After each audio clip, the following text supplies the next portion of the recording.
Assalamualaikum everyone, here is Javeria Javed and today I am going to share my new video about merchandise inventory, and in this video we will discuss about perpetual system and LIFO method.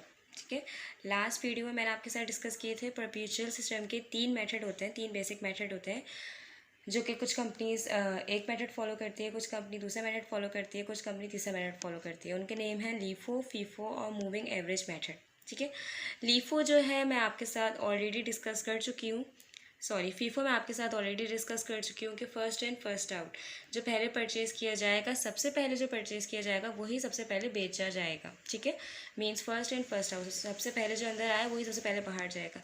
आज हम जो perform कर रहे हैं second method वो है LIFO. LIFO means last in first out, जो सबसे आखिर में एंटर होगा वो सबसे पहले बाहर जाएगा। ठीक है, लीफो का ये रूल है। तो मैं आपके साथ सबसे पहले क्वेश्चन नंबर शेयर कर रही हूँ। The following information is to be use in costing inventory on October 31।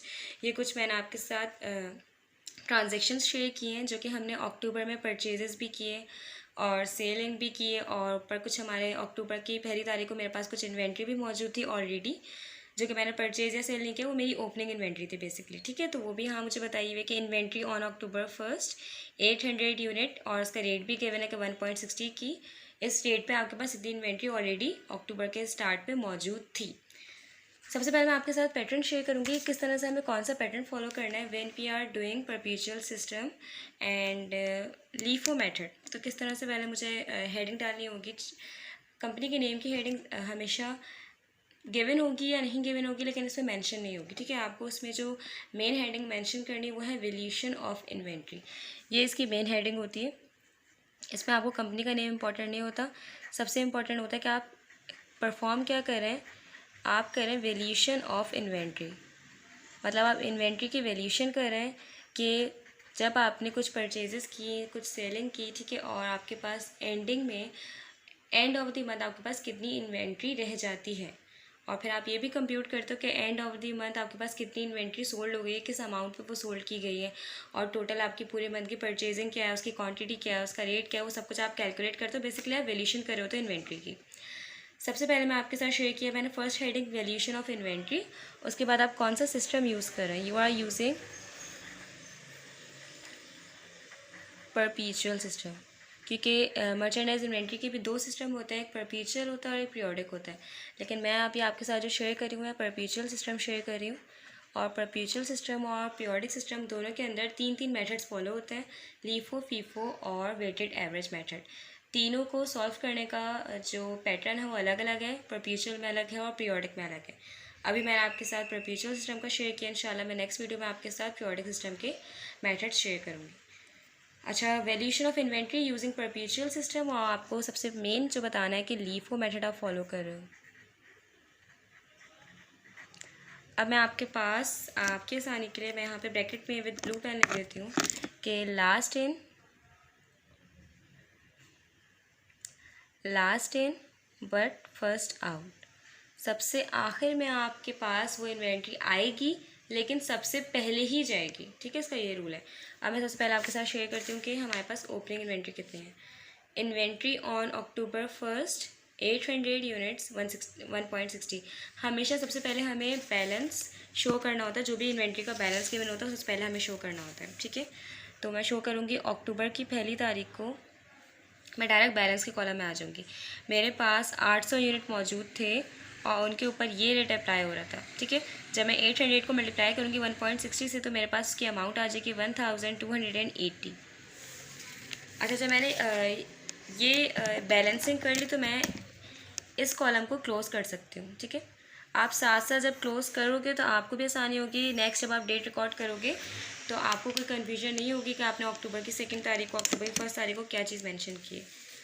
अक्टूबर 1 के बाद जो मेरे पास शो हो रही है इन्वेंट्री। अच्छा, यहाँ पे इसमें आपको डेट का बहुत ज़्यादा ख्याल रखना है, be careful for the date which is mention on your problem. जो आपकी प्रॉब्लम में डेट मेंशन है उसको सीक्वेंस वाइज आपको यूज़ करना है। ज़रूरी नहीं है कि आपकी जो प्रॉब्लम गिवन हो उस पर सीक्वेंस वाइज ही डेट गिवन हो, आपको खुद उसको अलाइन करना है सीक्वेंस वाइज के 1 के बाद जो सेकेंड डेट आपके पास आएगी वो 5 तारीख आएगी, 5 तारीख।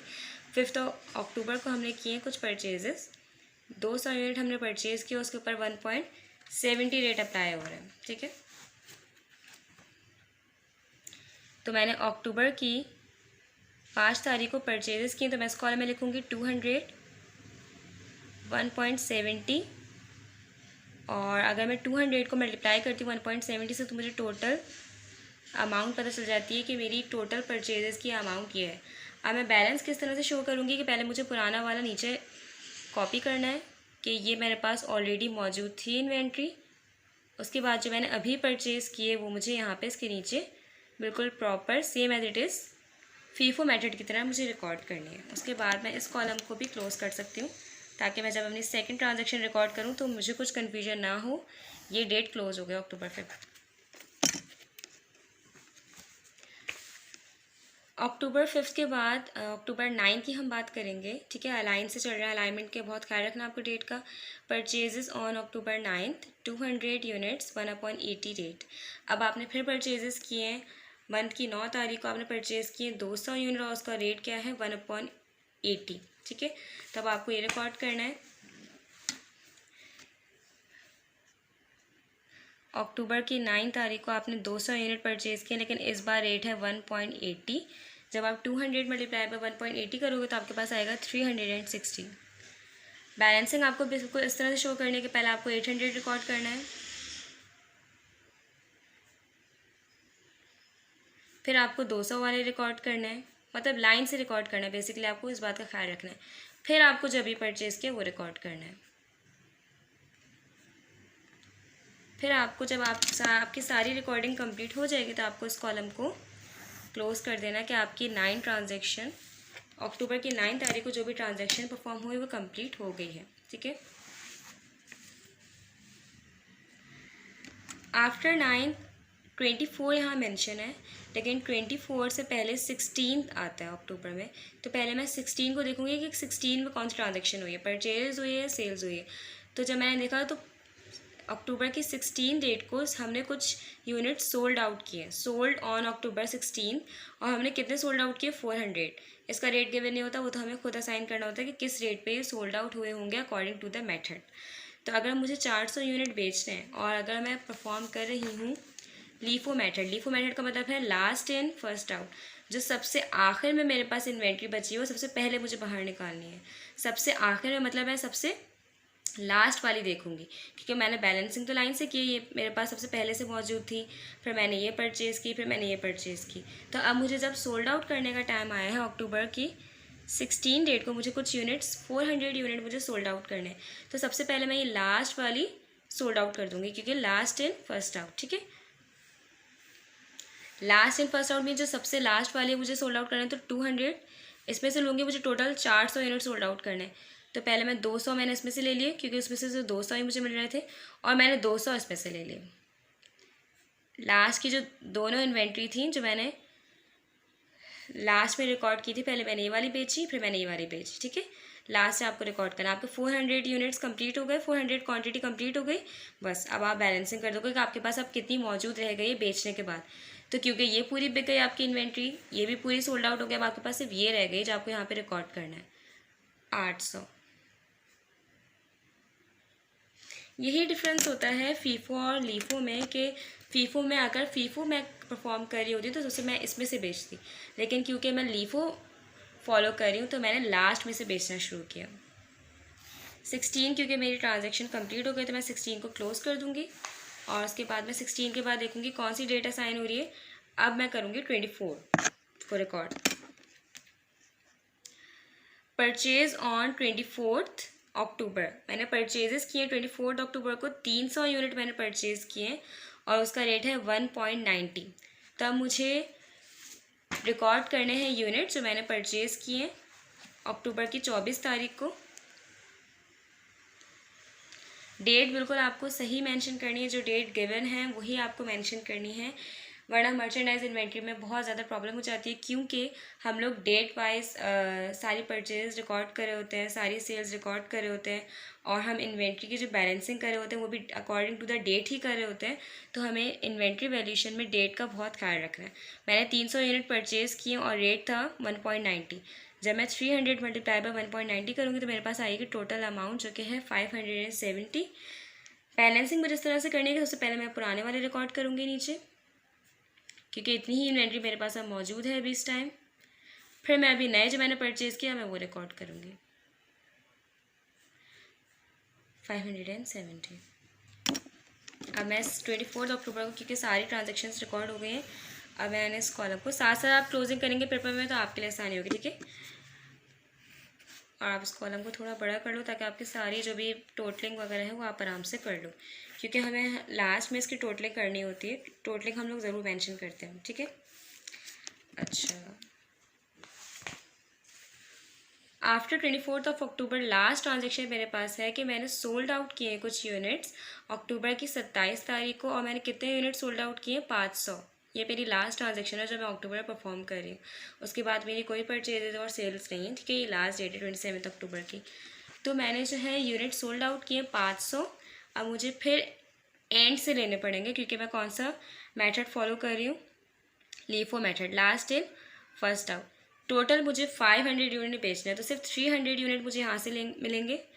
तो पहले मैं 300 यूनिट यहाँ से पूरे बेच देती हूँ, और अब मुझे इन 800 में से सिर्फ 200 चाहिए ताकि मैं इन 500 को कंप्लीट कर सकूँ।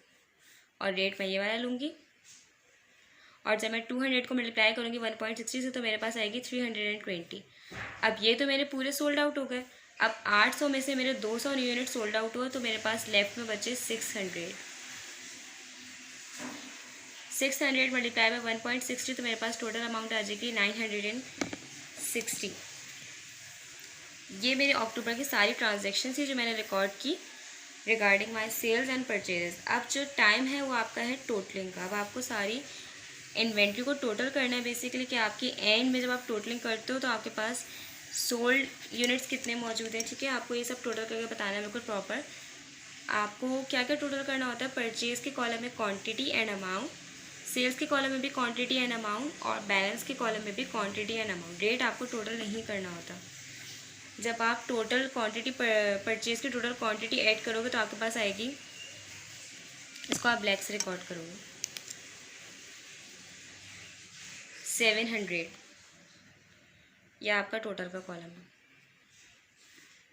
जब आप इसकी टोटल अमाउंट कैलकुलेट करोगे तो आपके पास आएगी 1270। जब आप सेल्स की टोटल क्वांटिटी कंप्यूट करेंगे 200, 200, 300 एंड 200, तो आपके पास टोटल सेल्स आएंगी, सेल्स की यूनिट टोटल 900 आएंगे, और उसके टोटल अमाउंट जब आप कैलकुलेट करोगे तो आपके पास आएगा 1590। और एंडिंग में मुझे कुछ भी प्लस नहीं करना होता, बस जो एंडिंग है वो मुझे यहाँ पे नीचे रिकॉर्ड करना होता है सेम एज इट इज़। मतलब 600 मेरे बाकी हैं, मतलब जब मेरा महीना पूरा एंड हो जाएगा अक्टूबर, तो महीने के आखिर में मेरे पास 600 यूनिट लेफ्ट होंगे और उसकी अमाउंट होगी 960। कॉस्ट ऑफ मटेरियल सोल्ड आपको इस तरह से बताना है, cost of good sold 900 units is equal to 1900 rupees amount, कुछ भी रख सकता हूँ, ठीक है। और फिर आपको एंडिंग इन्वेंट्री शो करनी है, कॉस्ट ऑफ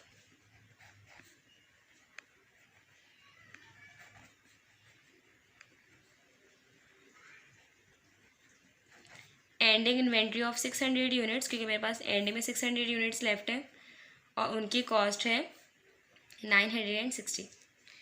तो ये था आपका LIFO method according to the perpetual system. इस तरह से आपको बिल्कुल पैटर्न फॉलो करना है कि आपको valuation of inventory using perpetual system और लीफो मेथड की आपको हेडिंग मेंशन करनी है। फिर आप बिल्कुल सेम एज इट इज़ इस तरह से ही पैटर्न परफॉर्म करेंगे, पैटर्न बनाएंगे, पहले बैलेंसिंग रिकॉर्ड करेंगे और फिर डेट वाइज आप सारी परचेजेस और सेल्स रिकॉर्ड करने के बाद एंड में टोटलिंग करेंगे, टोटल परचेजेस की, उसकी अमाउंट की, टोटल सेल्स की, उसकी अमाउंट की, और टोटल बैलेंसिंग कि आपके पास एंड में कितने यूनिट्स मौजूद रहते हैं जब आप अक्टूबर के एंड में अपनी सारी ट्रांजेक्शन्स क्लोज कर देते हो, क्योंकि जो हमारे महीने की एंडिंग होती है वो अगले महीने की ओपनिंग होती है। तो ये रिकॉर्ड करना बहुत ज़रूरी है ताकि अक्टूबर के बाद मंथ आता है नवंबर, तो इसका मतलब ये कि ये नवंबर की ओपनिंग इन्वेंट्री कैलकुलेट होगी, ठीक है। थैंक यू सो मच, अल्लाह हाफिज़।